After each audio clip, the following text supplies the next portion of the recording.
Well, all right. Looks like we are alive on arrival.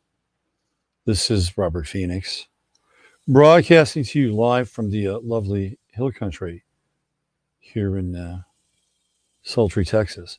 Good afternoon. It is a Friday, and you know when it's a Friday, we have the Friday FARcast right here over on the 11th house side of things. And just going to wait for some folks to mosey on in here. And today we're going to be joined by Rozanna Sasko, who is a very interesting woman and has a pretty shocking story to share about auction horses and what her and her husband Heath are doing to save as many of these auction horses as possible. And it's a story that a lot of you will be able to relate to from other areas of, let's just say, exploitation and energy. We'll just leave it at that for now. And Rozanna and her husband Heath own Blue Moon Ranch out in Lukenbach. And I met with them on Monday. And I'd known about them for a couple of months now. I've been wanting to get Rozanna on the show. I just needed to go out there and check out their operation. And, was quite impressed with both Rozanna and Heath and what they're trying to do. So impressed that we're going to be working together with the event in October. So let me just do a little howdy to everybody. There's Jennifer. What's going on, JR? Christine Muse. Can I just turn your O into a U and call you Christine Muse? Is that possible? Jennifer Fitzgerald in the house. PB's here. Judy Anderson. Hi, Judy. Michael Maloney. Hello, Michael. Sanitarium Radio. Shut the fuck up, Darcy. All right. That's a very hi, Lynn. Good to see you. So glad this week has been over. There's Maury Demare. Zach Groon. Hey, Zach, coming at you. I got your recording coming at you today. And Zach, by the way, I got a very interesting connection for you. Let's just put it that way. Ryan in the house, introspective woodworker. There's our man from down under, Igor, the Sagittarian, Markovsky. What's going on, Igor? Good to see you. We're going to have Sagittarian talk today. It's about horses. We got the South Node in Sagittarius. So we're going to be talking about the plight of horses. It's a very good time to be having this discussion. Let's see. Love it. Christine Muse. There we go. And there's Joan S. in the house. Daniel McIntyre. What's going on, Daniel? Good to see you. Joan W. Nice to see you.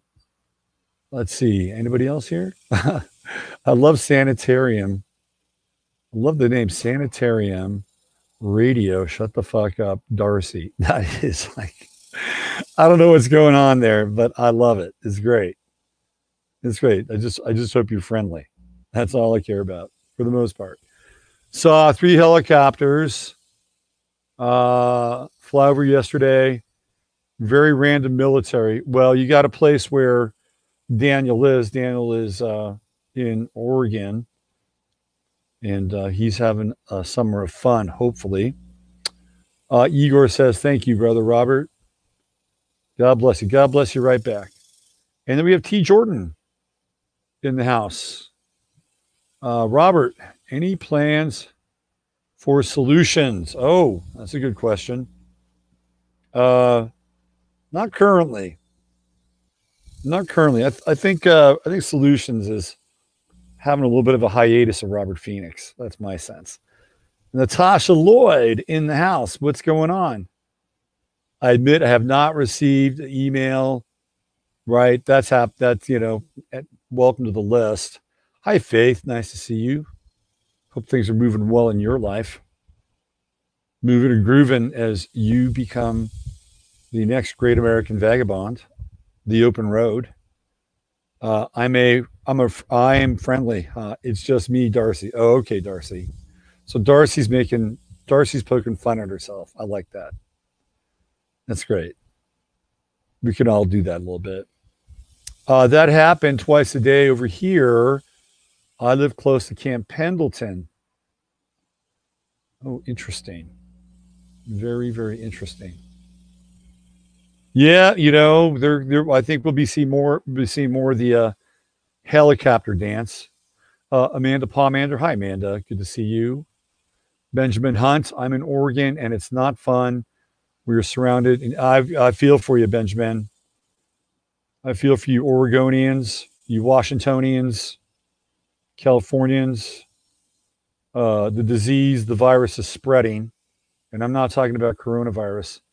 Gary Dietz. Hi from Gary and Bonnie down in Ecuador way. Nice to see you too.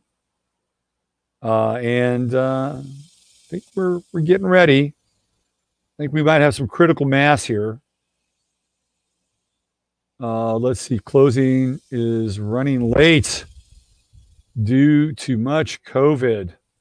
Hey, there's Jahir. What's going on, Jahir? Nice to see you.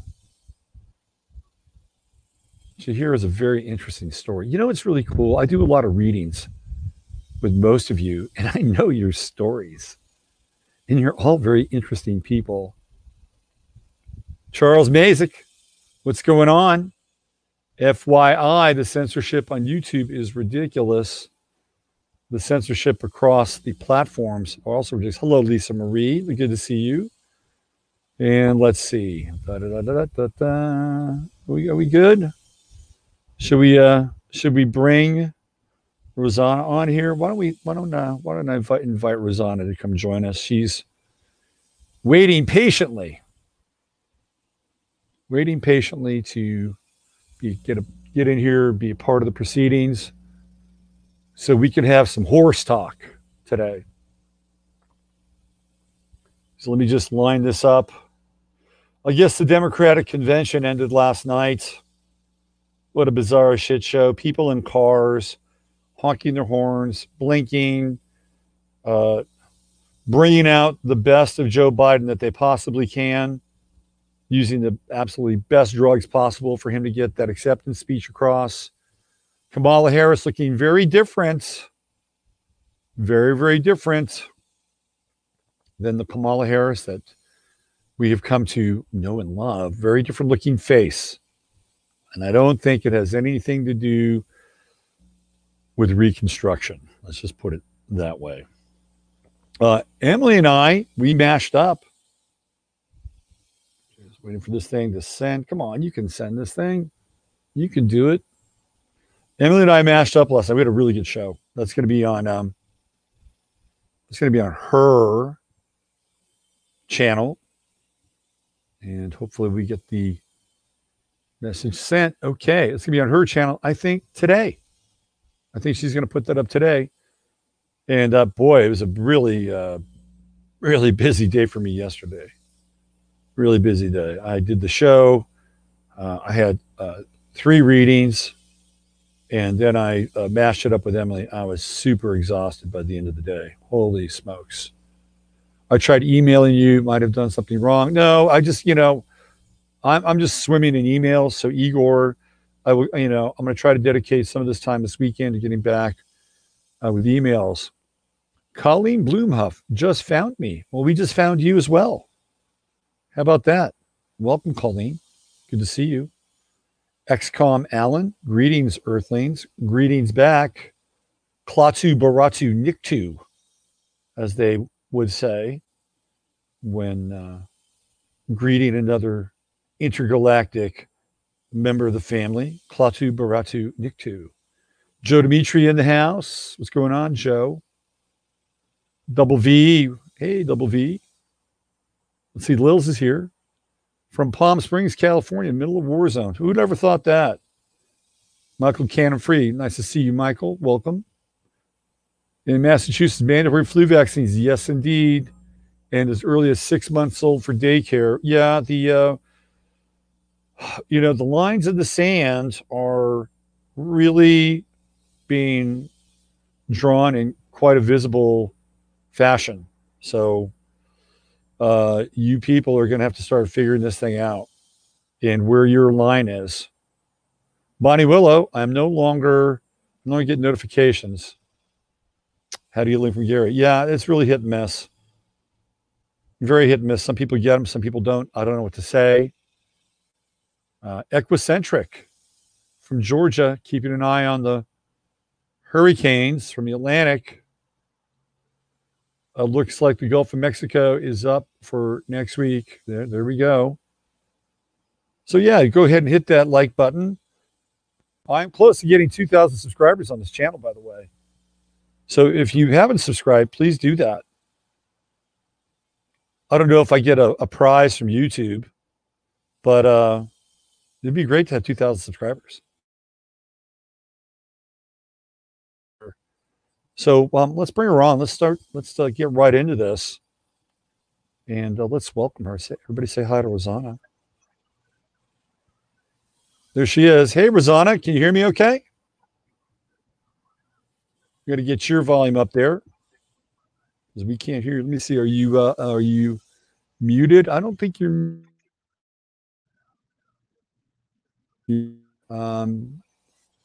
So we need to hear what you have to say. So start talking.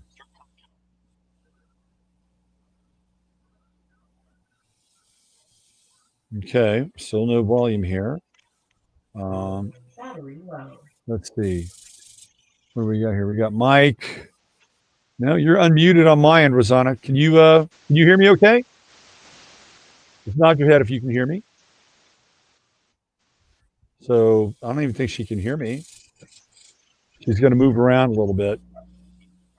See if she can get maybe a different location. Your signal is fine. We just can't hear you.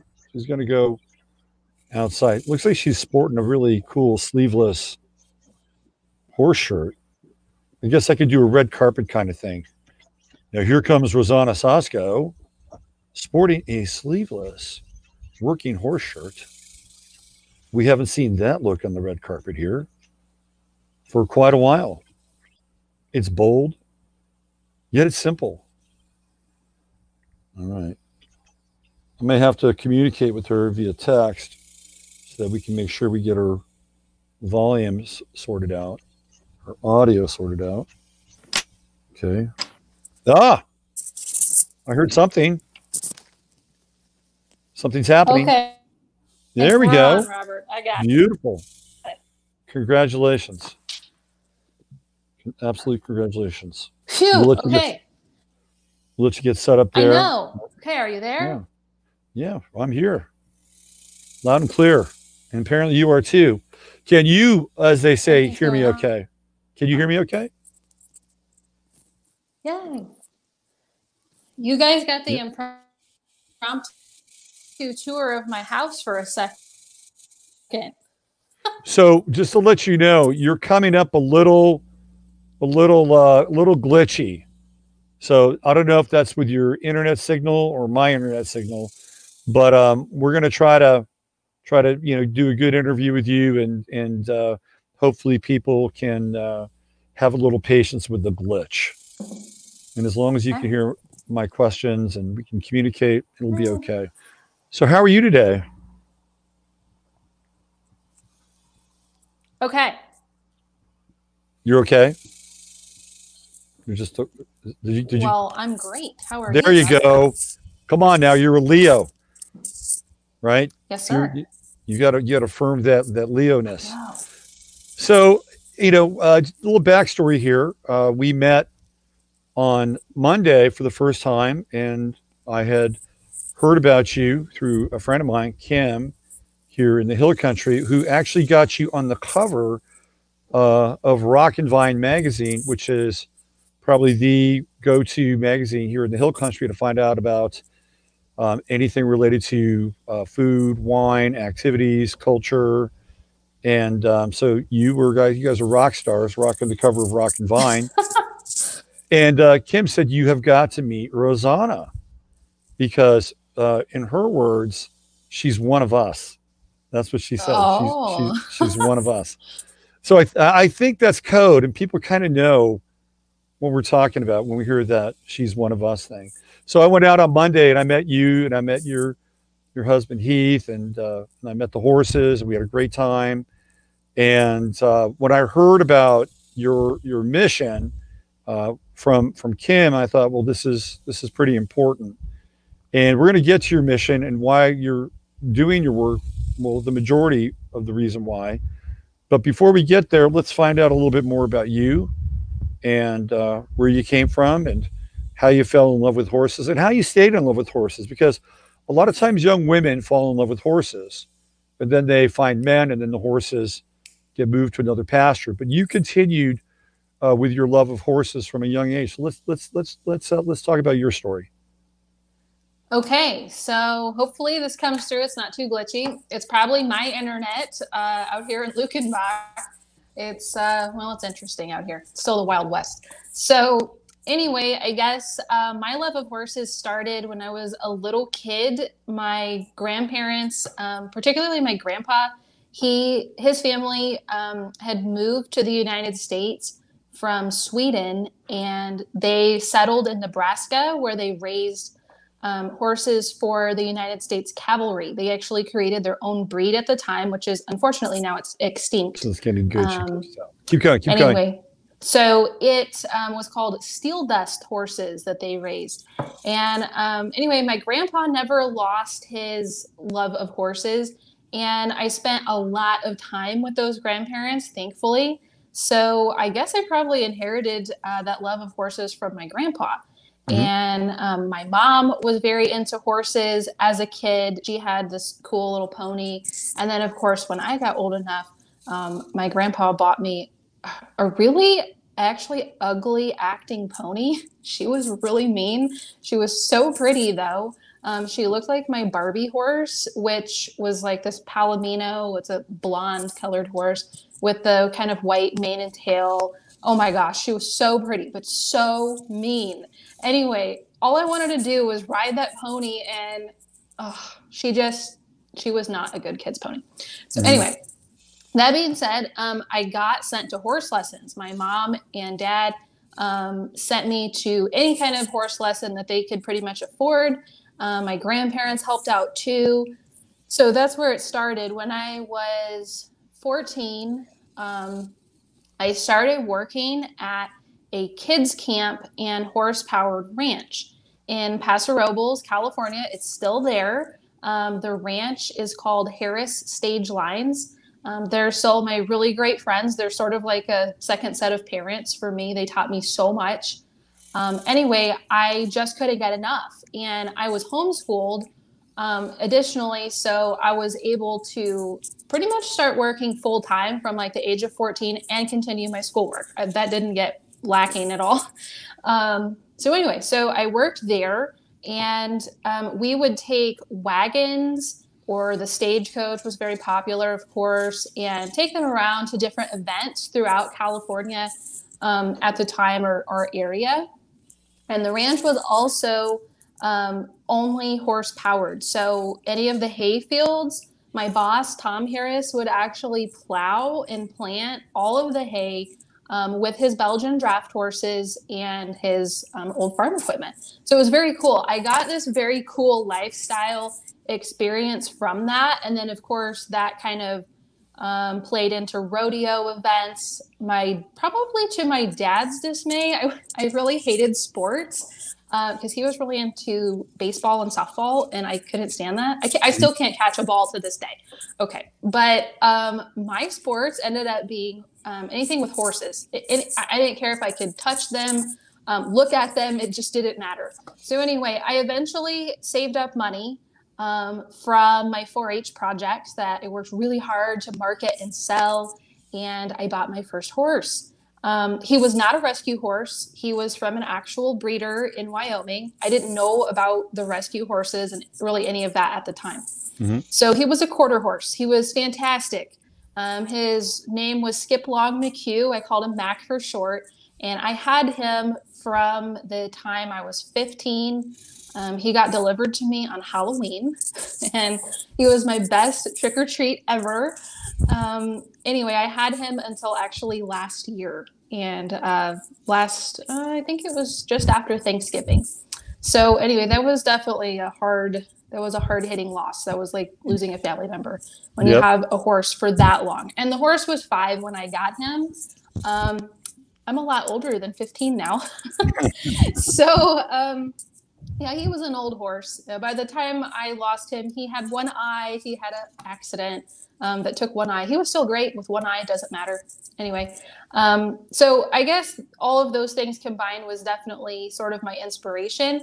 And I think that it's really important, like you talked about, Robert, to comment that I feel like every little girl loves a horse. I think, I don't know what it is about little girls and horses, but I also feel like you're right. As they grow up, I don't think it's so much little girls grow out of loving horses. I feel like society tells them that it's this fair, that it's something that's not reality. So they have to like let it go, like with the Barbies or something. And I feel like that's such a lie, because you make your own reality. And I've been on both sides of that. I've been on the side where I didn't realize I was creating this reality that really sucked for a little bit of my life, but it was great because looking back, I can now connect those dots and I understand what created the suckiness that was horrible, that was not based around horses. I still had my horse at the time, but I never got to ride him. And that really is not nice. I mean, riding to me is my life. Anyway, so finally, that being said, I bought in, I guess, to the lie that little girls should grow up and you have to like give up this, dream of doing something with your horse. And I don't know why I bought into that, actually. I guess just because I was young and dumb. I didn't know what else to believe, that people have your best interest in mind when they tell you stuff like that, but they don't realize that it's really not true and they're full of crap. So anyway, I brought my horse, Mac, with me when I moved from California to Texas. And I honestly cannot tell you what the heck brought me to Texas, other than I wanted to escape what was then feeling like a lot of repression and honestly socialism that was going on at the time in California. It's so much worse now. I can't even imagine living there. Anyway, so I moved to Texas thinking, okay, it's the land of the Alamo and Davy Crockett. And you know what? Surely this will continue to be the land of the free. So I moved here with my horse about 11 years ago. I moved to Kerrville and I started working at the sheriff's department. Well, actually, first I worked at a vet office and in Kerrville. And then I was a manager at Billy's Western Wear for a little bit. I was working 18-hour days. Obviously, I had no time to do anything with horses. Anyway, then I got tired of that and I started working at the sheriff's department in Gillespie County in Fredericksburg. So that gave me a little bit of time to do stuff with my horse, but I still really felt like something was missing. Like honestly, the job I did, I was a 911 dispatcher and a jailer. Mostly I just did dispatching. That was a great opportunity and I am surely thankful for that. And I definitely thank our sheriff, Buddy Mills, for giving me that opportunity because he didn't know me. Anyway, that was awesome, but it just wasn't what I was supposed to do. And I felt that in my soul. Like I could just feel that wasn't what I was supposed to be doing. So finally, I figured out why I was supposed to work there. So I had been there about a year. This hot new deputy comes walking in and I don't know. I just don't know. Maybe it was because he's a Scorpio. So he's like, he has, I don't know, this enchantment about him. I don't know. So he walks in, I see him and, yeah, I just kind of knew that was my person. Like that was it. It was a done deal. I'm sure that if I had told him that at the time, what I was thinking, it would have freaked him out. Anyway, so me and the hot new deputy became friends, and eventually that is now my husband. And once I moved out here to his property, which is our ranch in Lukenbach that we now call Blue Moon Ranch, that was actually when everything, all the dominoes had been lined up, and that's when they just started to just fall in place. So at that point, my husband was a cattleman, not a horseman. There's a big difference in that. In Fredericksburg, I didn't realize most Germans, I guess, don't work their cattle with horses. That seems odd to me. I'm from a very, very heavily cowboy influenced area of California. So we do everything from horseback. But here, it's more European, and I never thought about that. So they work their cows from foot. Well, anyway, long story short, I have a horse. I bring horse to the property we live on now. I'm tired of riding by myself, so I just bought my husband a horse for his birthday. There was really no input or permission asking with that. That's just, it was going to happen. I'm a Leo, so that's the way it works. Right. You don't tell me no. So anyway, that's kind of where it started. His horse that I bought him was super old. I mean, Zeke was probably close to 30 years old already, but he was the perfect beginner's husband horse. The horse was bomb-proof and safe. So anyway, that's where it started. Zeke and Mac were best friends. Zeke ended up passing a bit before Mac, and that was last year. And we had already decided we were going to have to start getting younger horses to replace them, because by that time we had started using our horses to actually work our cows and stuff like that and check our fences. So that's when we started looking at, well, what are we going to replace these with? I happened to see an ad one day on Facebook, and it was talking about horses that are sent to slaughter. And I thought, okay, this has to be like a scam or something. You know, everything you read on Facebook is true, right? Yeah, right. So I click on this link to this article, I read it, and it just piqued more. So I end up going down this rabbit hole, basically, of horses and how American horses do get slaughtered, even though we've already voted against it. They just get slaughtered instead in Mexico and Canada. And I didn't realize until I had gone to some of these lots that advertise online, the quality of horses that go through there. They're not sick, broken, dangerous, animals. They're young animals. Sometimes they're athletes that have earned hundreds of thousands of dollars, not just in the horse racing industry, but other sports like roping or something like that. And then their home situation changes. So they end up homeless. And as soon as I read that, it was like, it hit me, because I'm such an animal advocate, and advocate for children as well, I guess because of the innocence. I just couldn't stand it. If I'm not mistaken, you don't have any of your own biological children. Is that correct? No, I don't. No. I had two stepkids. So the horses, in many regards, do become your children. Like these They totally do. Yeah. So, and you become the very protective mama of these horses. Don't mess with my horses, because I will skin you alive. Yeah. So this is kind of a Western tale, the gal comes in from California, right? Comes into the Western town, and then she strikes up a relationship with the deputy. It's kind of like a Gunsmoke story we got going on here. It is. Yeah. What's funny, Robert, that's my husband's favorite show to watch. He watches Gunsmoke reruns all the time. Yeah. So this is a Gunsmoke episode. And so the next chapter is the deputy leaves the show. He says goodbye to Matt Dillon, and you guys begin to form a partnership in the horse world. Of course, there's the cattle piece involved, and now you're kind of awakening around the end game of the horses starts to take place. Totally. Yes. And I think it's important to tell your audience, at least from my experience and my husband's experience, while we had these jobs at the sheriff's department, which are very good jobs, I mean, honestly, some people would just love to have a job like Yeah, that. and I've met Buddy. He's a great guy. He doesn't enforce the mask thing here, so No, you know. he's fantastic. I love Buddy. I could say nothing negative about our sheriff. Mhm. Um, but that being said, when you know that that job you have, no matter how great it is, when you know that's not your purpose, you are doing yourself a disservice by continuing that thing that is not what's meant for you to do. Mhm. And so everybody told us we were crazy. I'll just start with that. Everybody said we were crazy. And we decided we were going to start this Airbnb out here at our house.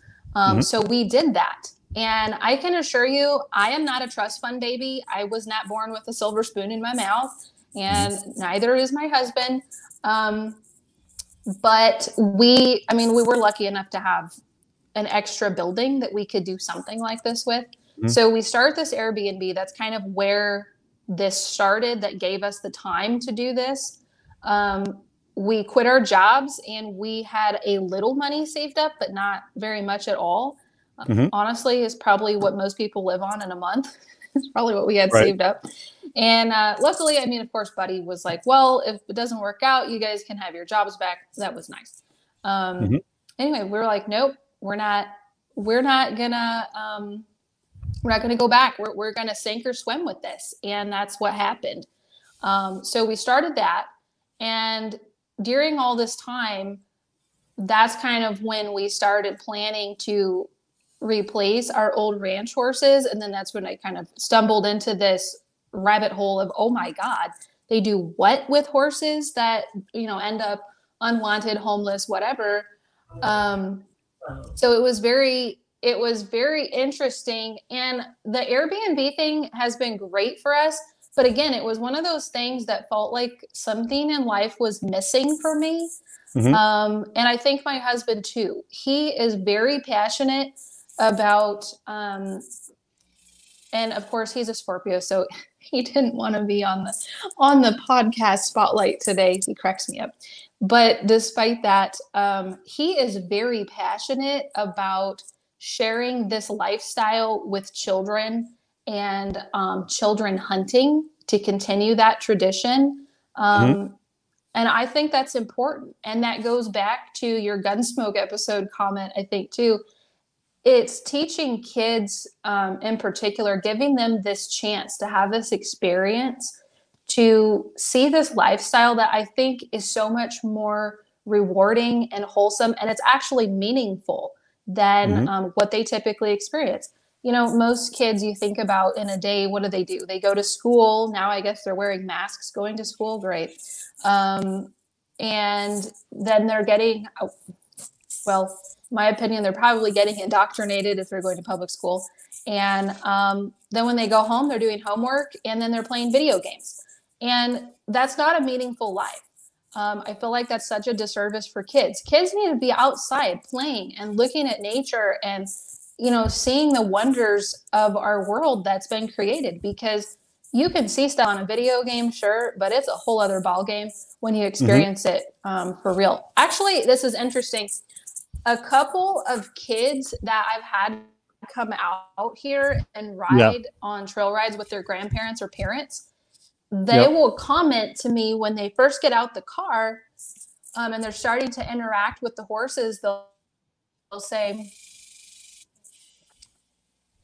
oh, this game, Red Dead Redemption? And I actually do know what game they're talking about. It's an Xbox game. It's like this Mhm. cowboy game, and it's very realistic, very realistic.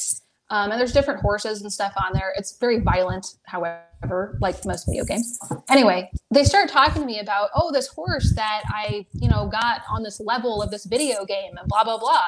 And then once they start, and I'll actually engage with them about the game because I know something about it.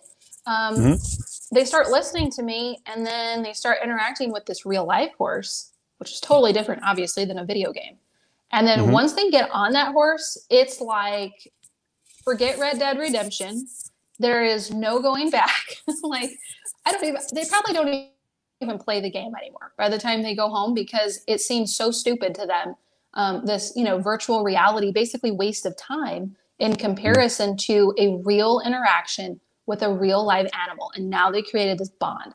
So that's definitely kind of, I think, our whole mission is get kids out of the house, get kids off the video games, off the cell phone, off all these media platforms that are a total waste of time, the Snapchatting, the whatever, and get kids actually in nature and interacting with life once again and appreciating it.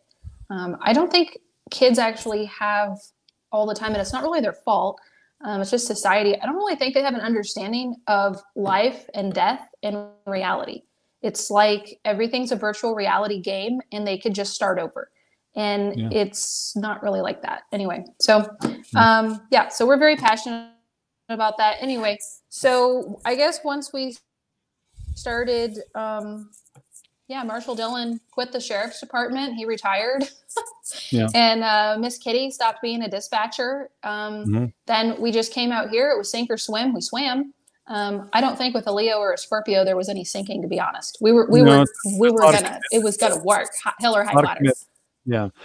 I just did a little screen grab or just a little link to your website. You probably saw that. And I just wanted to go over this ranch code of ethics, which I love, by the way. And you won't see you won't see this from too many businesses. But it's right out there, right out front. Here we go. This is what these people are about. Support USA and uphold the Constitution. Stand for the flag and national anthem. Know where to draw the line. Remember, some things aren't for sale. Live each day with courage. Take pride in your work. Finish what you start. Keep your word. Ride for the brand. What does that mean? Ride for the brand. So, if you've been raised in cowboy culture, like me, you have a brand. Most of the time, your family will have a brand, whether you have a ranch or not. It doesn't matter. That's about loyalty. Great thing about loyalty. Yes. Right? So it's about loyalty to your brand, which would be like your family, or your cattle brand usually represents your family, this legacy. So it's about staying true to your legacy, to yourself, and to your values. Right. And then we have treat all people equal, which is great. And here we go. This is right here. This is the capstone. Don't bow down or kneel before any but God. Rebuke the devil and communism, which I absolutely love. I mean, these are great ethics, right? These are great, moral codes there. I'm very curious. You get a lot of people coming through and saying that your Airbnb. Have any of them ever read this? And like, if they have they ever spoken to you about it? Like, asked you questions about it? What's been the response? So I have that written on a chalkboard at the Airbnb next door. And the comments I have only ever gotten about it were very positive. It was people that were honestly shocked, I think, that we were so upfront and just in your face with that. But it inspired them because most people are not in your face about it. There's this thing called the silent majority now. And honestly, I think that's a bunch of crap. I feel like now more than ever in the climate we live in, you're doing yourself and your neighbor or friends or just anybody in your community, you're doing them a disservice by staying silent. It doesn't mean that you need to be confrontational, certainly. No one's ever going to listen to you if you come at them from a confrontational standpoint. I can tell you that talking people down from things on the phone on 911. You need to, have a connection, a nice connection with the person. But you have to draw that line in the sand, and you have to let people know what you stand for and who you are. And whether they disagree with it or not, at least they know who you are and what you stand for. And I think that's so important in today's world, because when you stand up for yourself or for something that's morally not right, I think all humans have a basic moral ethics code. I don't think that this has much to do with where you come from or anything like that. I think most humans would agree on basic human rights. And I think that it's important to stand up and say, no, this is not going to happen. I'm not going to be, repressed or I'm not going to be like a little sheep and just led to the slaughter. When you stand up and speak your mind, I guarantee you other people take notice and they will start to do the same. You inspire other people. And I think that's what we're all here for. All of us as humans are here to inspire other humans. That's what's so great about humanity, I think. Yeah, well, you get an amen for me and probably everybody that's watching right now. So that's great. You're up front with everything. That's fantastic. You lay it all out there. People know what you stand for, and when you do that, you guess what? You got to live up to your own code of ethics and your own morality because it's on your Yes. it's on your welcome sign, right? And that's what it's about. You put it out there and you do your best. We're all human. Sometimes we trip and fall and pick ourselves back up. But if we don't have those things, if we don't have those standards, if we don't have those aspirations, then it gets a lot harder to be able to kind of test ourselves and see where we are with those things.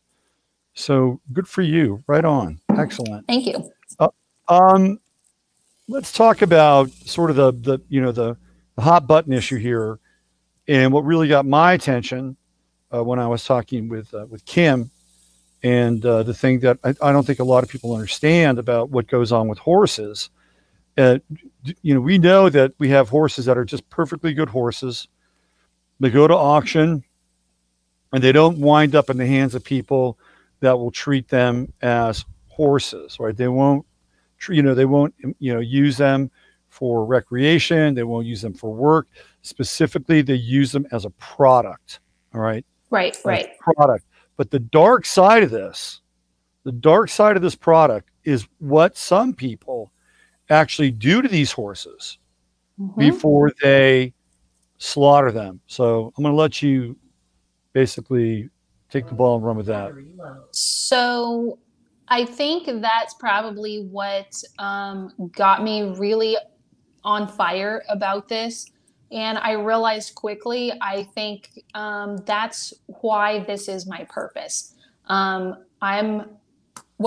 anyone, my family, cousins, parents, friends, I am a loudmouth. That's true.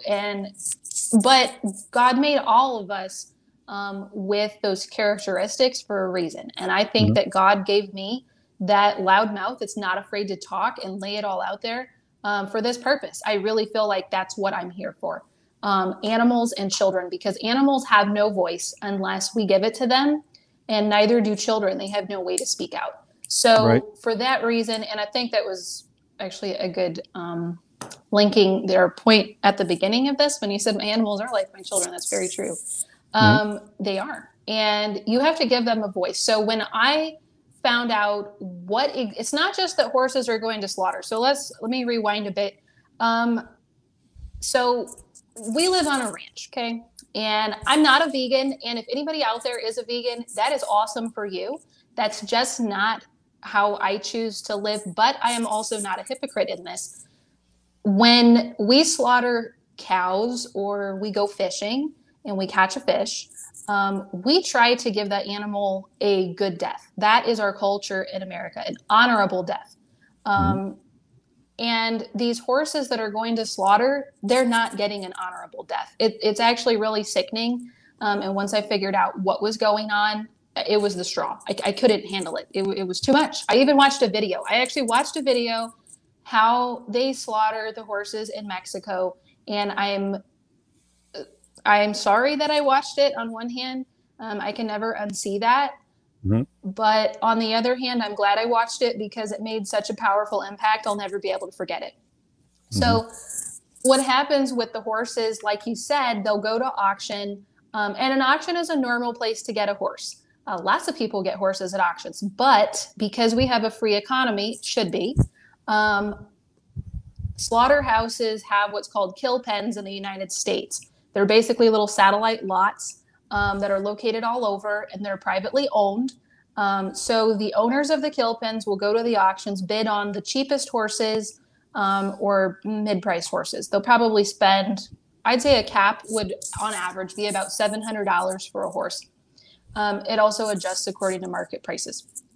So when they buy these horses, they're buying the horses that are going for cheap, probably because the horse had a bad day at the auction ring. Maybe the auction ring scared him and he Mm-hmm. acted like a poop. Well, of course, no one's going to really spend much money on that horse because he's acted up a little bit. And, so he would go for cheap. Or maybe a horse that's been neglected. He had some really bad feet. He would go for cheap because people are always freaked out about buying a horse with crappy looking hooves. It's like the number one thing that will turn them off. So the slaughterhouse will buy that. Anyway, once they get a collection of horses at their lot, about 25 to 50, that's when the cattle trucks will go around on rotation. They're literally double-decker cattle trucks. And those are designed for cows, not horses. Horses have a higher headset than a cow. So they cram them into these trailers.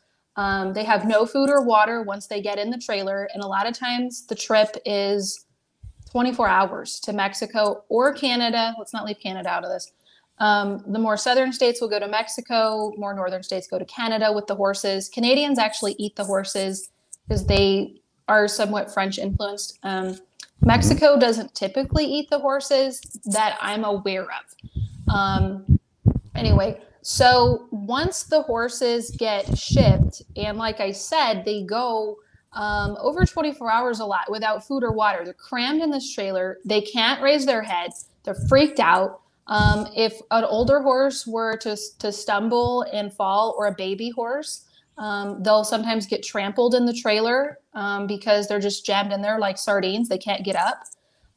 They're weak. They're scared. They're stressed. Horses are very flighty animals. They can be.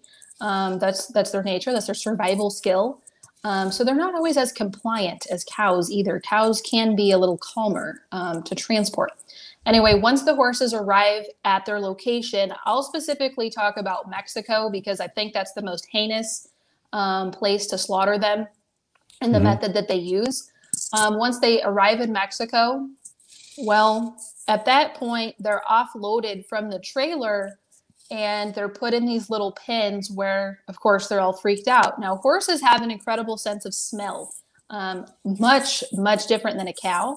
And they actually have a better sense of smell than a dog. They don't have to put their nose on the ground to smell anything like a dog. A horse can smell better than a dog with his nose up at his natural head level. So that's a good point because they're smelling the blood from the other horses that have been slaughtered. So they know what's going on. Horses are also incredibly intelligent. They have the intelligence of a 12-year-old. So it's basically like a truckload of 12-year-olds that can't speak for themselves being trucked in these horrible conditions and then let off at this lot. Once they're in the lot and they're starting to be funneled to the kill pen, at that, which is probably, it's more like a little chute that they would go in. At that point in Mexico, they hit the horse in right at the back of the neck, kind of where their shoulder humps up, with what's called a puntilla. And that's basically a very sharp knife that's on a stick. And they just chop them right there. So what this does is it renders the horse incapable of moving. They're basically paralyzed. They cut their spinal cord. But that does not mean that they are incapable of feeling or seeing. They're still processing and they're still fully aware in their brain of what's going on. Right. At that point, because the horse is now rendered motionless, they hang up the horse on sort of like a little rack that they hang them on, and they hoist them up, they cut their throat, and then they let them bleed out. While this is all going on, the horse's adrenaline is rushing, obviously. Their adrenal glands still work. Just because your spinal cord isn't working doesn't mean that the other functions of your body aren't working, like your sight, your smell, your brain capacity, adrenaline. So adrenaline is pulsing through these horses, obviously. They're still alive until basically the last lifeblood drips out of their body to where it would render their brain incapable of functioning at that point. So from there, theoretically, they should start taking them apart a lot of times before the horse is actually bled out, because this needs to be quick. The more horses they process in a day, the more money they make. They start taking the horse actually apart while it's still bleeding out, and he can still feel all of the things and watch his leg be hacked off or torn off. It's absolutely disgusting what I watched. I was so upset. It made me sick for days. It just made me want to cry. Like I would just think about it and it would make me want to cry. I'm actually surprised I haven't gotten choked up talking about it. I kind of asked God to help me talk about it. Anyway, so that's what we're talking about. And this is really kind of where I wanted to, guide or direct the conversation is the fact that we're dealing with adrenalized horse meat. Mm-hmm. That is the headline. So whether or not it's intentional, one could clearly make a case for it being intentional. It's still happening, and there is a significant market for this adrenalized horse meat, right? Very much so. I actually tried to find a couple of screenshots I used to have of some chefs that had talked online on different forums about them believing that adrenalized horse meat had a finer flavor. That makes me sick because that means that the animal was tortured, obviously from the description, before he was even cut up into pieces of meat. And it's horrible because the top consumers of this horse meat are Japan, Germany, Kazakhstan, Belgium, not necessarily in that order. I think Japan and Kazakhstan are probably the top two consumers of American horse meat. And just to make this clear for the audience too watching, this is not like a small scale operation. We're not talking about 800 horses that go through or something a year. 100,000 horses from the United States ship across the border to Mexico every year. And there's a few others that go to Canada. I'd say less go to Canada. The majority probably goes to Mexico. So this is a very large scale operation, and horse meat typically sells retail in those other countries for somewhere around $45 a pound. They make salami out of it. They make steaks. I've heard that steaks are probably the most common. And then this type of salami, which would probably be more the throwaway pieces of meat. That's usually what goes in sausage or salami. So they also sell it in cans. I don't know what you do with canned horse meat. I really don't want to know. But anyway, I've seen it in cans. And it's labeled that. It has a picture of a horse on it. I've seen it. It's in a grocery store in Kazakhstan. So do you think people consume the horse meat raw in its most adrenalized form? Definitely. As much as people would eat steak tartare, which I'm not necessarily against. Actually, I like my steak pretty rare, but not from a weirdo level, not to get any type of like power from the cow. That's just how I grew up, I guess, eating steak. But I think to the level you're talking about, to me, when you're knowingly consuming meat that has adrenaline going through it, and do not think that these people don't know this. They do. They know how these horses are slaughtered, and this doesn't bother them. So that's kind of, and this isn't like a majority of a population that's very flippant about this. I don't think. I hope not.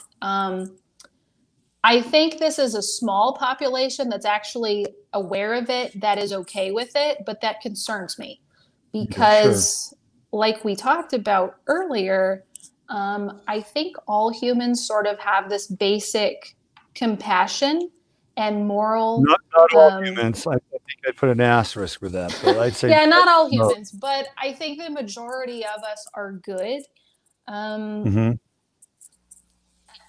This is involving a group of people that are very, very, well, I don't think there's another word for it other than evil, in my opinion. So this really gets into just how people can rationalize a certain type of exploitation. And there's always that coda. Well, if I don't do it, somebody else will, because, there's going to be a market for this thing and there's going to be a trader in the marketplace. So, this is sort of the justification of psychopathology in a lot of ways. But I also wanted to just bring up something about the slaughter of a horse versus the slaughter of a cow, and how a cow is responds to being slaughtered, and the central nervous system of a cow versus the central nervous system of the horse. I mean, they're both hooved animals, right? Mm-hmm. And they're both Right? great, but I don't, I'm not an expert, but I would think that the type of excitation that would occur in a horse would be about 100 times of what would occur in a cow. Am I right about that? Definitely. Horses, that's the other thing about horse slaughter. There is actually no humane way to slaughter a horse on a large scale capacity. If you have an old horse that has lived his life and he needs to be put down, which is very common, actually, most horses don't just die on their own. That's a very interesting fact about horses. In the wild, they are preyed upon when they're an old horse. So Mm-hmm. a wild horse will usually get picked off as part of the food chain by an apex predator. So for those reasons, it's actually not that common for you to walk outside and one day and your old horse is just laying there dead in the pasture. I wish that was the case, honestly, because it would make it so much easier for horse owners if that was more or less the case, but it's not. So horses typically actually do, when they're older, need assistance being put down. But the difference when we put a horse down, euthanasia is literally, it translates to a good death. Mm-hmm. That's a very different scenario than rushing horses through this slaughter process.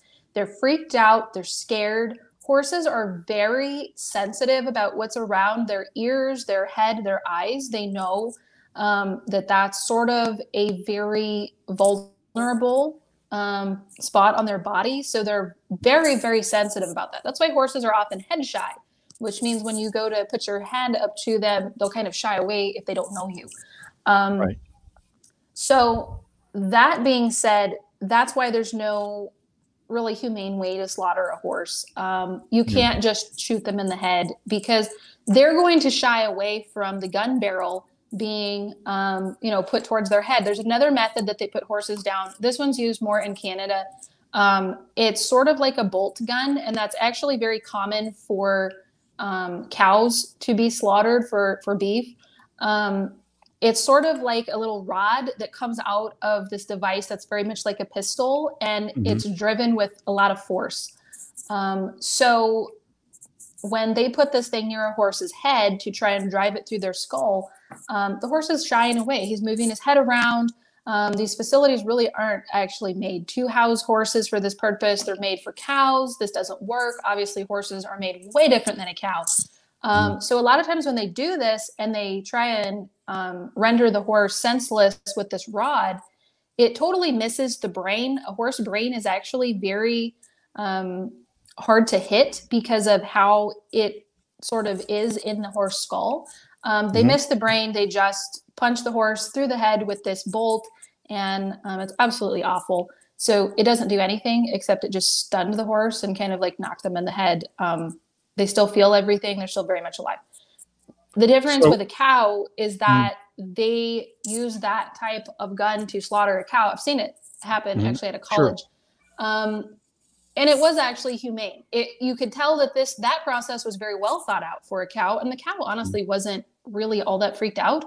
They knew they were somewhere with other cows, but the level of intelligence also isn't there to match the horse versus the cow.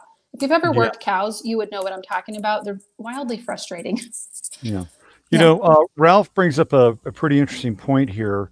Yeah. You know, here in the United States, I think that, we tend to romanticize a lot of animals. Horses, I think, have a very strong romantic connection in our hearts. There is a lot of anthropomorphization that takes place. We personify animals in a lot of ways. Other cultures don't do that. No. Other cultures don't have the same kinds of relationships with domestic and non-domestic animals that we do. So Ralph brings this up here. Horse meat forms a significant part of the culinary traditions of many countries, particularly in Europe, South America, and Asia. So we understand what you're trying to do. You're trying to limit the type of end game for these horses, Right. whose meat is being used and sold probably for about maybe 10 times for what ultimately they bought the horse for. But there's this other side of this thing where these cultures have a very different relationship with the horse as an animal and as a culinary staple. How do you respond to something like this? And is there kind of a cultural justification, or is this just a no-fly zone in general? I don't think anybody needs to pick apart someone else's culture, or that we should tell them that they're bad. Why? Because we have authority as Americans to tell everyone that their culture is wrong? Not necessarily. I mean, I think there's some things going on in the world that is a no-fly zone, some things. But for instance, in Korea, they eat dogs. There's actually a breed of dog that's considered a meat breed, much like an Angus cow is for Americans. Mm-hmm. I'm not going to be participating in eating dogs. I think it's totally wrong personally, because that's how I grew up. That's my culture. I'm never going to tell a Korean that they're wrong, they're evil, or whatever for that. I think that it needs to be left up to their own culture, their own society. And if that's something that they need to evolve into understanding, I feel like they will when they need to. My point is that if they want to eat horses in Europe, South America, Asia, whatever, then they don't need to eat our horses. They can raise their own. Do whatever you want with your own horses. France does this, actually. It's very common in France to eat horses. Most of ours don't ship to France, though, because they raise their own. I can actually give them kudos for that. I think that that's a better thing to do. So if you choose to, okay, I guess in contrast, this is my thought too. I think I told you this while you were out here. Imagine the absolute, it would be like the next war. If suddenly Animal Services and the ASPCA started shipping all of the dogs and cats that are in the shelters over to Korea and other Asian countries where they do eat dogs and cats, and they did it for meat and for profit to somehow get rid of our excess dogs and cats in the United States. Forget the 2020 elections. That would be like the topic, I feel like, on every news channel. That's my point. We would not be okay with that. So why are we okay with this? American horses need to be kept in America, not shipped across borders. We already voted on it. So let's stop exporting them, because it's wrong. And it's honestly very dishonest for the American people, because most people think that we voted on this. Oh, so it's like a thing of the past. No, it's not. Someone just created a loophole around it. So I think we need to stop this loophole. This is ridiculous. That's my theory on it. We don't see horses in the United States as food animals. They're pets. They're beloved animals. You're right. They're very romanticized in our culture. So let's stop destroying our culture. I think something else that's also really important for people to understand and know is that, a lot of our tax dollars goes to funding and preserving the wild Mustang herds in America. Yep. And I don't think people realize that despite our tax dollars being funded to go to take care of those horses that are an American treasure, a lot of them get bought at auctions and they're sent across the border as well for a meat product. So our tax dollars just got funded to preserving an American legend that's now being slaughtered and commercialized and sold at $45 a pound across the pond. Right. Well, that's an old story that's been happening across the board for any number of things that we are theoretically investing in. Right. I think you bring up a pretty good point in that that there is potentially an American way, right? There is an American way. There is a way that we do interact with pets, domestic and not animals, domestic and non-domestic. And we shouldn't be ashamed of that.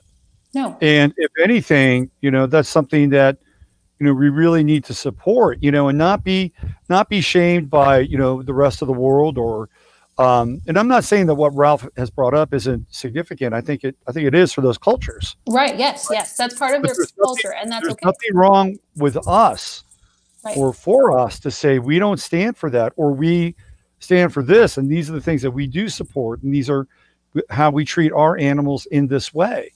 And that gets into this whole idea of kind of this national or cultural shaming that we've been going through really for maybe the last 10 years. And I think it's great. I think it's great that you were able to answer that question and basically take a stand. Kudos to you. One of the questions that I asked you when I was out at the property was, there's this idea that the horses came over with the Spaniards, Mm-hmm. and they came up from Mexico, and then the Indians, of course, were able to, integrate the horse into their culture. And then you and I talked a little bit about this idea of Tartaria, and Uh-huh. my feeling and my sense was that, and this is just my instinct, was that the horses were already here. And you actually validated that. Do you want to share some insight around that? Yeah, so without trying to go too far down a rabbit hole, which I think is worth people exploring, probably a lot of your viewers already have been down this hole, hopefully. So part of, I think, what people don't understand is that the entire world has had people on it for, well, depending on what you believe, thousands of years, millions of years, billions of years, whatever. It doesn't really matter. Time is honestly a construct of man. So that being said, before the Spaniards got here, there were Native Americans. Yes, that much is true.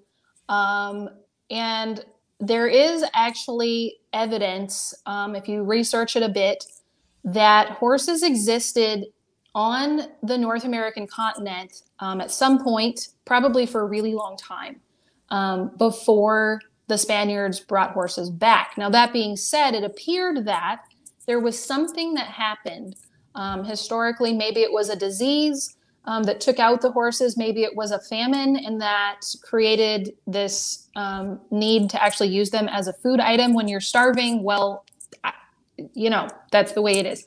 No judgment there. I'm not sure what happened, but something killed off the horses. And I think a lot of people also think that Native Americans were just always here. I actually don't understand that point of view. And I think it's also important, before anybody gets the torches and pitchforks out for me as the pasty white girl, my grandma actually grew up on an Indian reservation. So I'm not speaking about this from some point of malice or white supremacy or some weird counterculture, theory. So this is actually something that's interested me my whole life. My grandma grew up, like I said, at an Indian reservation. She was actually a victim of real discrimination, not something that's whiny and made up. So I can tell you from that perspective that the Indians had to come from somewhere. And prior to this, the Indians have had this innate ability to connect with the horse. And that's what we talked about, Robert. Mm-hmm. I think specifically I had told you that Native Americans have always had this very natural ability to connect with the horse. They revere the horse in their culture. The horse is very romanticized. Very few Native American tribes actually ate their horses. Anyway, so that being said, I think it's ridiculous to assume that horses were never here before the Spaniards.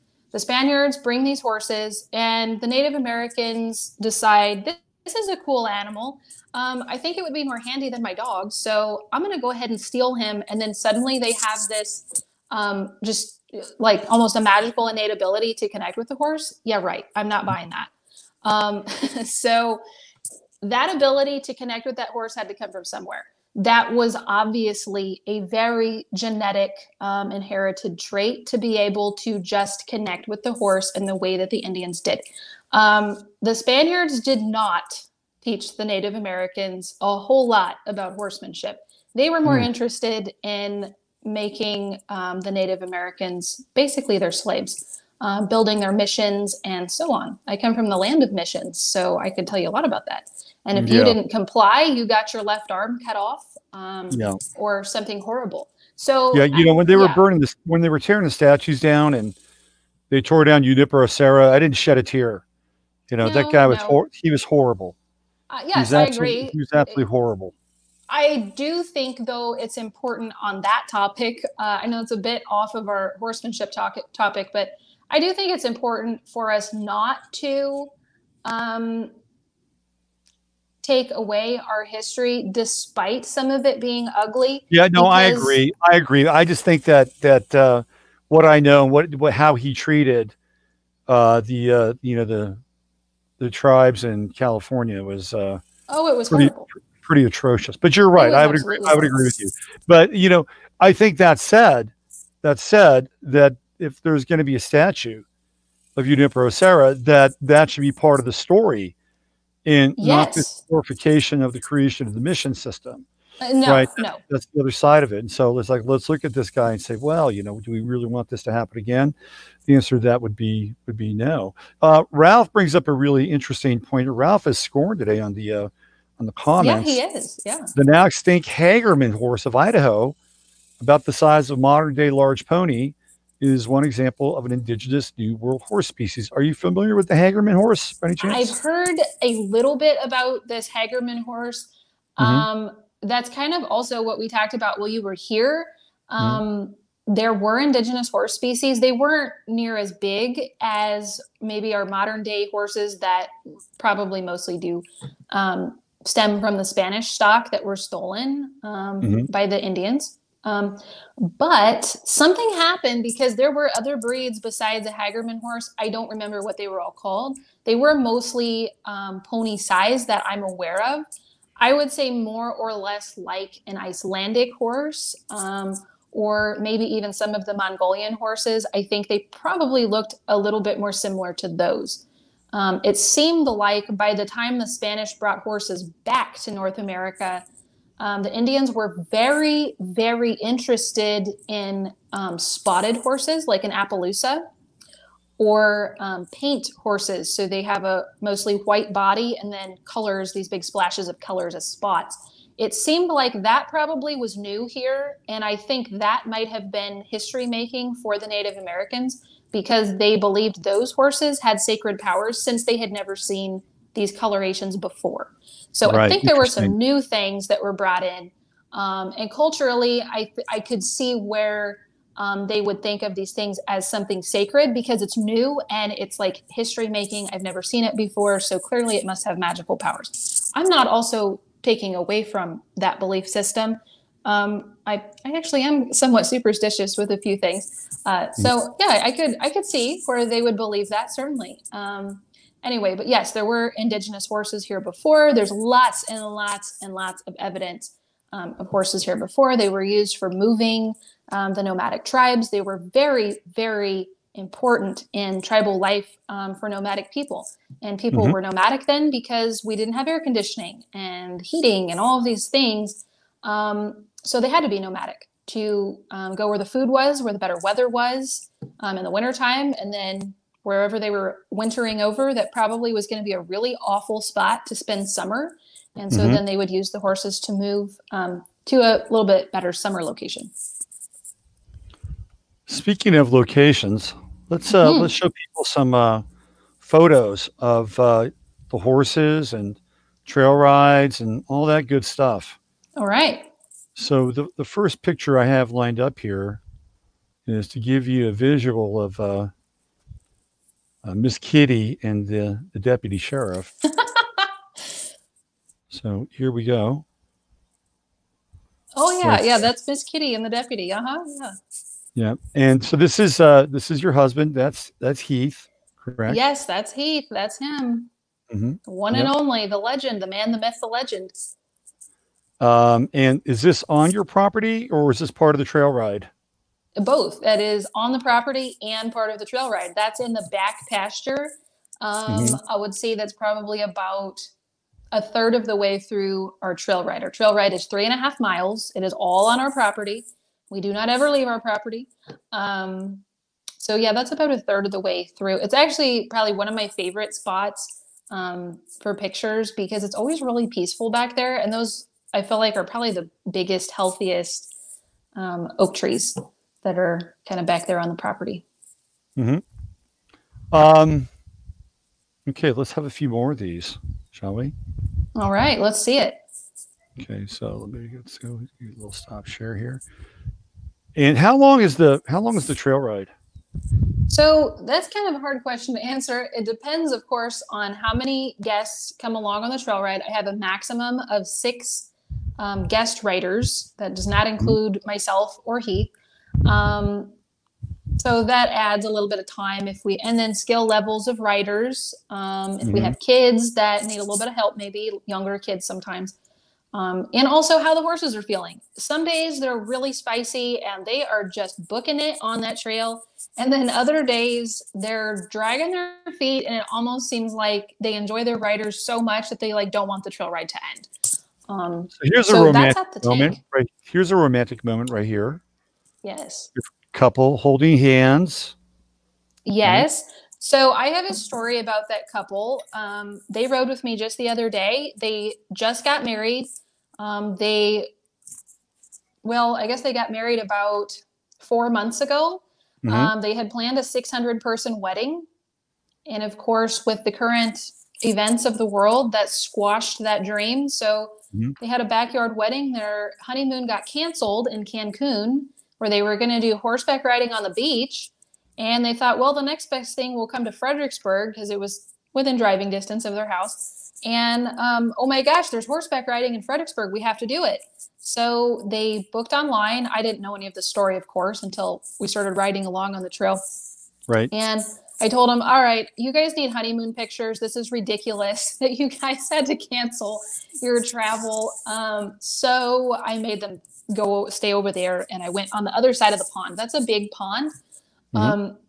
Typically, when we have a wet season and we've had enough rain, that pond will actually get filled up all the way kind of to the back little green hillside there. It gets pretty full. They'd actually be underwater sometimes, like in the wintertime when we get a little bit more rain. So it's kind of cool to go down in there and check that out. We go on the trail ride to that pond area and let the horses get a drink when it's hot. They really think that's quite amazing. It's like special water, I guess, for the horses because they don't get to drink it any other time except on the trail ride. Right. So. Now I am just waiting here for my see if we can do this. Do a stop share here. That should work. Let's fire up another of the trail ride pictures. Okay. Let's see what we have here. And these pictures are quite stunning, actually. Oh, well, thank you. Golly, that's iPhone 11. Well, I mean, you get a real sense of like the big sky and kind of the open space and, this real feeling of being kind of more expansive and, out there in the outdoors and free, which, yeah. Freedom is a very valuable commodity these days. It is, and there is no replacement for it. So let's see if we can get this thing fired up. I'm having a little bit of an issue with how fast my machine is running today. And every now and then I get into the spinning rainbow wheel of death. So there we go. Well, there we go. Yeah, so they're at the water hole again. Just, big sky country and just the ability to be expansive, which is very much akin to the horse and Sagittarius, which is the spirit of the horse. And right now we have the South Node in Sagittarius. And actually we're having a conversation about the vulnerability of the horse and sort of what happens as people kind of skirt the laws around the horse. So it's a fitting conversation. But here we have the positive expression of why people go out and hang out and get on the trail. It looks just so peaceful, doesn't it? It is. And I have to say, I think the method that I've come up with that we use to do this experience, this is not just a commercialized trail ride. This is an entire experience. And I think that's what's important to push because I wish more trail ride companies would do this. I'm not just pushing this for my own business. I wish all trail ride companies would do this. When people get here, the horses are not saddled. In fact, I try and, clean them off a little bit if they've gotten muddy or something.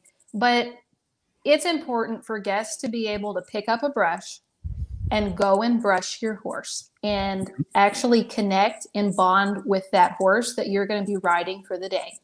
I think that is one of the coolest points about our experience, because you actually get to bond with the horse before I even saddle it up for you. Just by brushing that animal is sort of like brushing your dog or petting your dog, petting your cat, talking to your goldfish, whatever pet you have. It's the same thing. You're bonding with that animal. And so before you even get on the back of the horse, you've already made a connection. And that's super important. It's actually not that safe to just, show up. They're already saddled. Here, hop on this 1,200-pound ginormous animal and just trust your life with them. And hopefully you have a great time. You know what? I think they're missing a whole bag of experiences that really make people's day. I've actually been told that's one of their favorite parts of our whole trail ride is brushing the horse. That cracks me up. Prepping of the horse. Yes. And here we go. They're actually crossing your pond there and getting kind of a sense as to what it's like to actually navigate a horse through water, which a lot of people probably have not done. Most people have never done that.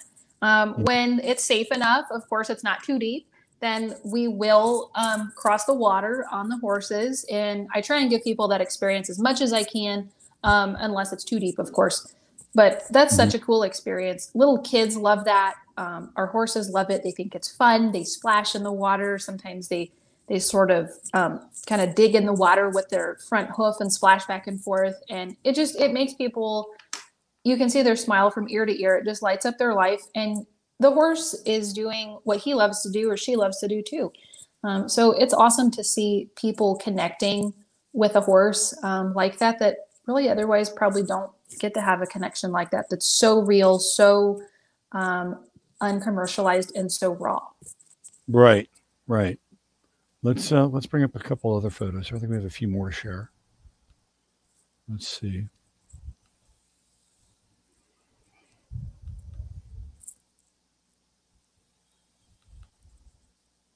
Well, I love this. So I really love this photo. I mean, I think you really kind of captured the essence here of what it's like to be outdoors, be on a horse, and now you've got a young gal who is riding a horse. So my computer calms down here. We'll be able to tee this thing up. Fantastic picture. I don't know if did you use a special lens for this, or did you just take this on your iPhone? Because you really captured the sky, and again that kind of expansive nature of the sky. And there we go, right there. Okay, hang on. Here we go. Oh no, that's my phone 11. Yep, that's it. This is a great picture, and we do get dramatic skies here. Yes. Out in the hill country, and we also have the occasional burst of thunderstorms and rain. What happens if you go out on the trail and that starts to happen? Do you kind of see the weather and get people back before it happens, or do you just kind of get through it? Most of the time it's a real cowboy experience. So unless there's going to be something that would be dangerous, like lightning, we just ride through it. The horses don't mind. My saddles, we can oil those later. It's not that big a deal. And it's actually a very cool experience to ride a horse through the rain a little bit. Because it gives you that sense of, wow, this is what life used to be like every day. And it's a very real nature connecting experience. So I actually don't care if it's raining. We've ridden through a downpour actually a couple of times and everybody had a great time. Right. But like I said, unless it's lightning or something that would be dangerous, big bursts of thunder, I tend not to ride if we're going to have big thunderstorms, even though if you look at horses in the pasture, they don't seem to be freaked out over thunder. So there's really no reason they should be freaked out while you're riding them over thunder. I think that's a misnomer a bit. People are like, oh, won't the horse be really freaked out? I'm like, well, wait a minute. Why do you think the horse is afraid of water? Does he freak out when it rains? No. So right. That's kind of sometimes I feel like people almost make the horses afraid of something that's totally unnatural for them to be afraid of by, kind of expressing this fear themselves. And then the horse feels it. They're like, oh my God, should I be afraid? I'm a little worried. You're supposed to be my herd leader here. So Now, who is anyway. she on? Who is she on? Now that little girl is on Ranger, and Ranger is the horse that I think you interacted with the most when you came Mm-hmm. out to our house. He's definitely probably the most friendly with people, just on his own. He doesn't really Right. care all that much about the other The one that horses. really hasn't been integrated yet with the rest of the pack, He right? hasn't yet, although today I was really excited. When I woke up, I was looking out my window on my front porch, and I see Ranger eating at the hay feeder with the other horses. I was Mm. actually very excited. That sounds probably like a bit of a boring thing to be seeing, but we've only had Ranger 30 days, maybe a little over now, I guess. And it sometimes takes a long time for them to get accepted by the horse herd when they're new. So this is exciting for me because I felt a bit bad for Ranger. He's been a little bit of an outcast for close to a month now. So now they're starting to accept him. That makes me really happy because he's such a sweet horse. He's a gentle giant. Yes, he is. He is a giant. Yes, he's probably 16 hands tall. Yes. Yeah, very sweet horse. So there you go. There's some pictures from the Blue Moon experience, and so you and I talked about going out there in October and setting up an event inside of my event, and I think we came up with a pretty good plan. And do you just want to talk about that a little bit? I think we're kind of in on this, aren't we? Yeah, I love this idea. I think it's fantastic. Not from necessarily an advertising standpoint on my end, but although it is fantastic advertising, thank you, Robert. Wow. But I think it's a very cool planned event where people could come out to our ranch and enjoy some typical ranch grub, chili, and Texas style barbecue and all of those things. I think food really connects people. It gets you connected emotionally to a place, of course. And then you can be outside at my glamping barn, look at the views that I get to enjoy every morning and see the horses, interact with the horses over the fence, maybe feed them some horse cookies or something like that.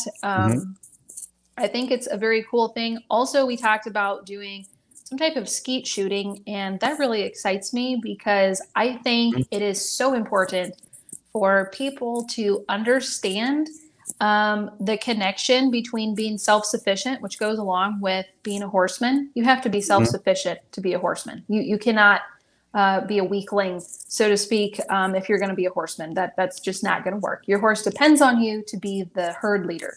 Right. And I think that goes hand in hand with firearms and gun ownership and things like that, and knowing how to use those. You don't have to kill things and hunt with your firearm if you don't choose to. Vegans can own shotguns and rifles. There's nothing against that, or handguns. Yeah. Instead, if you don't want to hunt, well, why don't we come out and play a game of shooting the clay pigeons with shotguns? That's a great game. It's actually somewhat difficult. Either you have the natural knack for it or you don't, but it's still fun to try your hand at it and see how you do. You might be surprised. Well, so I think it's a cool event. I think vegans should definitely be armed against killer tomatoes. You know what? Yes. And lettuce has feelings too. Don't forget, if you talk to your houseplant ugly, it will die. So yeah, I want to throw that out there. You gotta watch out for those killer tomatoes. So yeah, Yes. we're gonna have barbecue. We're gonna have some chili. We're gonna have shotguns with skeet, and probably some nice cold Texas beer and some iced tea, and that's going to be kind of the sort of the end of our experience for the most part on that Sunday, a final Sunday. And I'm really looking forward to going out there, and you could again share more of your experience and the horses' story, and that people will be able to look at the horses and kind of interact with them a bit. And I think it's going to be a really cool thing. Now, are you a nonprofit? Can people donate to your rescue? What's your status? So I am not a nonprofit currently. I have looked into getting that status. I think the one thing that has kept me from just pulling the trigger on that and doing the nonprofit thing is that I am, well, I've mentioned this a few times. I am a Leo. I like to be in charge of my life and my things. That's just the way it is. And with a nonprofit, I have to have a group of people, what's Hmm. called a board, in order Right. to, and we have to vote on things. So maybe that's part of my life journey. Maybe I need to work on being okay with teamwork a little more than I Well, am. that's the other side of your sign, Um, right? That's very Aquarian, right? The group, the team, you Yeah, know, so it's opposite that's Leo. definitely Yeah. a character flaw of mine there. That's actually why I haven't pulled the trigger to do it, is because I am so adamant about being completely in charge of it. Alongside my husband, I willingly share the power with him. Um, Hmm. but yeah, for those reasons, I'm not a nonprofit. But Okay. I should say though, I want everyone to know that I don't buy these horses with intent to resell them and make money with them. Hmm. Um, when I get them, unless they absolutely hate their job, which is important to consider, not all horses are cut out to be a trail horse. So Right. if I get a horse that really doesn't enjoy that job, yes, I will rehome that horse to a good home. At which point, yeah, I'll probably sell it. I don't want to give it away for free and then it ends up back in some ugly environment again. But I don't sell them. They are like my children and they stay with me. If we relocate or something like that at some point, then they would go with me. I could Hmm. never sell my horses, or it'd be like selling your dog or your child or something. Anyway, Hmm. so for those reasons, yeah, I'm not a nonprofit, but I don't make money off of selling the horses or something like that. I don't think they need to Right. be Right. treated like a commodity. Right. Exactly. Yeah. Well, I'm really looking forward to our time together. And just to let you know how kind of synchronistic this was, you guys run a B&B and you are very busy with that B&B. Like a lot of Mm-hmm. people show up there, they hang out there, they get the experience. I said, this is the day that I'd like to come out. And that was the day you had to open, right? I mean, it was right there. Yeah, that was kind of weird actually, because um, I am booked 7 days a week on average. So when you were talking about this to me, we were in the horse pasture, and I was kind of thinking silently to myself, okay, Robert, I don't know if this is going to work because I'm sure I'm already booked. And then you said Sunday afternoon. And I thought, well, I think I have a Sunday afternoon available in October, but I actually thought it was later in the month than what you had commented. So I pulled that up on my phone on my calendar, and well, wouldn't you know? The Sunday that you wanted was actually the only one that was available on my Airbnb calendar. So I immediately blocked it off so that we didn't get a booking, or something right after that conversation. So there's something magical about this group because last year we did this last year, Uh huh. and we we all caravanned out to Enchanted Rock, Okay. and I had not gotten the memo that you needed to have a reservation with Enchanted Rock. Oh, Because yes. I just gone out there and paid my 550 or 750 or whatever and started climbing around. But we pull in, we had like three buses and we had about I don't know, maybe about four or five cars, and I was the lead bus. And Natasha, who might be in the chat, was sitting next to me. And the park ranger comes up to us and asks if we have a reservation. And I said, no, we don't. And there was a gal who's in Kerrville who came up to me and she did send me an email. Okay. She said, I told you, you need to have a Oh, reservation. no.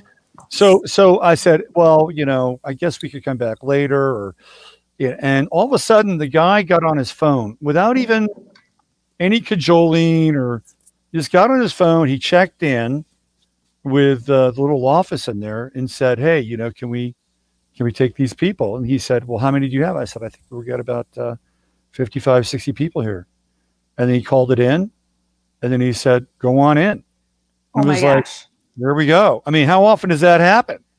Like You know? never, actually. They turn away guests that are just two people staying over here at our Airbnb when they don't have reservations.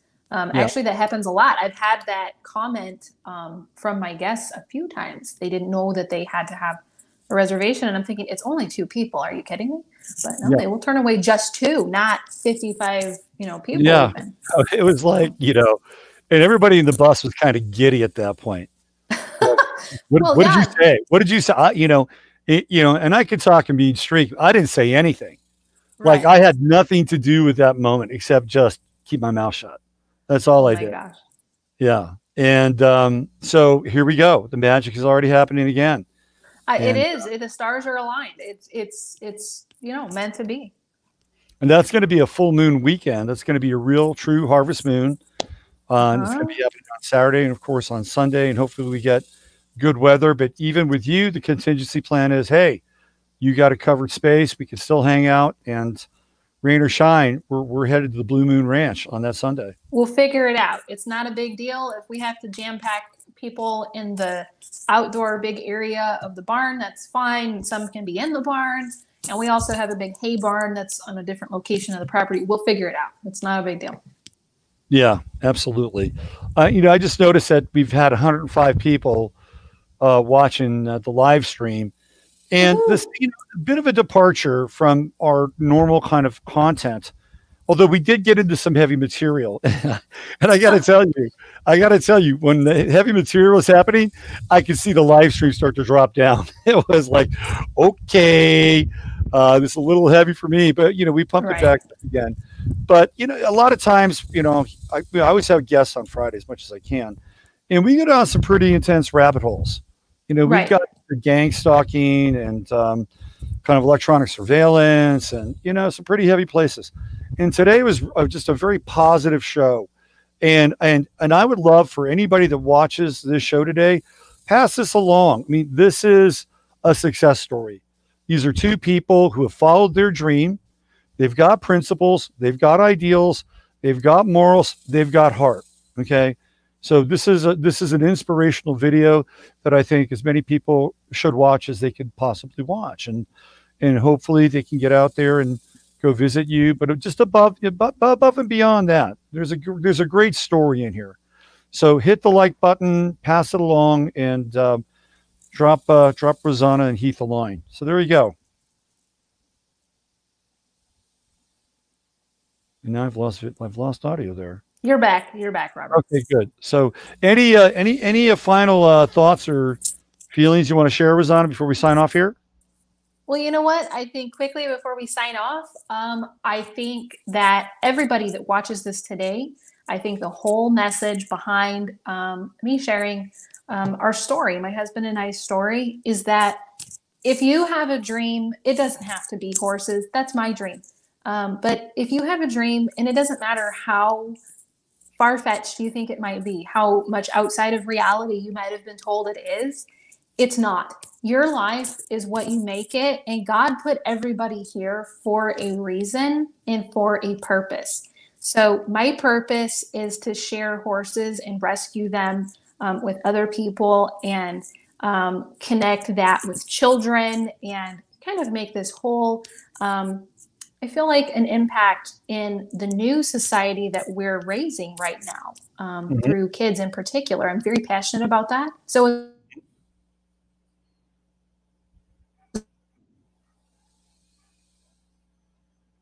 Just waiting for the audio to catch up here, and it will.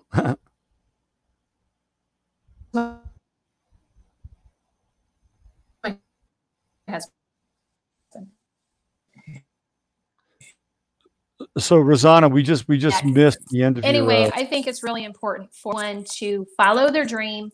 Mhm. And are we back, Robert? You were back. Are we there? Yep. Okay. I think, anyway, it's very important for everybody to follow their dream and whatever that passion is that you have inside of you, that thing that sets you on fire, that you get passionate about talking about, that's probably a good indication that's what you should be doing. And find a way to do it because the universe, God, whatever it is you believe in, will support you. It doesn't matter if other people around you, your friends, your family, whatever, think you're crazy. I've been told I'm crazy so many times in my life, it's not even funny, and I don't care. Because guess what? Now I'm like laughing all the way to the bank, like, haha, guys, you're still at that job you hate. And they wonder how I'm doing what I do. And I'm like, well, it's because I chose to follow what was in my. Mm-hmm. Absolutely. Oh, And there she went into the void, into the black hole. Oh, now she's back. You just slipped out of space-time there for a moment, Rozanna. Look, you're gonna fit right in with us. I can tell, and I knew that from about the first 5 minutes we hung out. So it's going to be really great. Just an extension of our little tribe, our little group, our little family. And I know a lot of people are going to be looking forward to meeting you and Heath and the horses. So until then, you and I will stay in touch, and have yourself a wonderful day. Okay.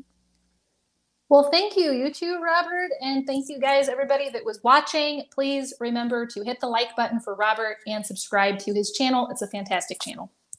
She's a pro. Look at that. I love it. All right, Rozanna, have a great day. We'll be in touch. Thanks, you too. Bye, guys. So there we go. Wasn't that great? That was awesome. That was totally awesome. I knew she would be good because I hung out with her on Monday, and just, just overflowing with personality and charisma, and she knows the horse world inside out. But she was great. She was totally great. So pass the video along. This is a real, we need mana. We need mana. We need spiritual food. And that episode, that Friday FARcast was chocked with spiritual food. That was mana filled. Okay, so who do we got? Who's in here? We got Kelly from Vegas. There's Judy. There's a lot of love. A lot of love coming to you from the chat room. Good. That's good. Let's keep it going. All right, I'm going to be back on Sunday night with Sunday Night Astro Live. I've got a few interesting things that I'm going to cover astrologically, but I'm going to give you kind of a heads up. I've been talking about Shadowgate and Millie Weaver and Torre Mara's Lindemann, and I found out Torre Mara's Lindemann's birth date. Actually, it was Laura, who is Emily's unofficial producer. She dug that out last night. So we're going to look at Tori's chart on Sunday night. I got to tell you, it is a very interesting and very trippy chart. Okay. And guess what else we're going to do? We're going to look at Millie Weaver's chart. So we're going to dig down and we're going to do some astrology, personal astrology, mundane astrology as well, looking at where we are on the astrological clock as we move into the season of Virgo. And I'm hoping that I could hook you guys up and I can take some calls on Sunday night. So that's what you have to look forward to. I am going to take next week off. I'm probably going to come back on the Friday FARcast, but I'm not going to be broadcasting Monday through Thursday because I've got too much work to do. I've got event stuff I got to do. It is go time with the event, and I got a few loose ends I got to tie up. So I need my mornings, and I still have a ton of readings that I have to get to with people as well. So spinning lots of plates. But that was a taste. You have a little taste of what we're going to be doing, and that's just one night. That's going to be, Sunday afternoon. So we're going to be having some panels. We're going to be having, of course, last year we did the Friday FARcast Live. That's going to happen again.